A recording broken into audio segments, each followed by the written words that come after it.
Улсын урлын гишүүн Б энх хоёр сонгуулийн өмнө ерөнхий сайдын хуулийн элдэн байна гэж ярьж байлаа. Харамсалтай нь сонгуул өнгөрсний дараа сайдын суудлаа арчсан намд булаалгасан.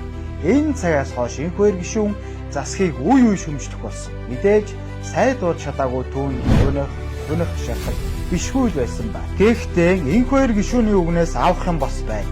Сүүлийн үед урд өмнө сонсогдож байгаагүй содон нэртэй албан тушаалууд араасаа бий болж байна. Жишээлбэл бүтээмжийн менежерийн албан тушаалыг энх хоёр гишүүн улс төрийн авилга гэлээ. Өөрөөр хэлбэл намуудыг дуугүй болгох, найран дундаа идэж явах зорилготой гэж хэлсэн. Хамтарсан засаг бүтээмжийн менежерүүдийг хэмнэн үр ашгаа нэмэгдүүл хям гэсэн зорилготой илгээх юм байна. Орлогч захирлын статустаа 5-аас 6 сая төгрөгийн цалинтай төрийн өмчийн 123 компани 400 бүтээмжийн менежертэй болох юм.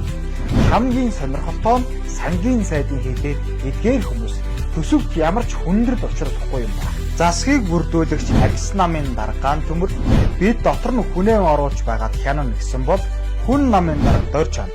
Манай нам ухаантай хүмүүстэй учраас асуудал гарахгүй бий.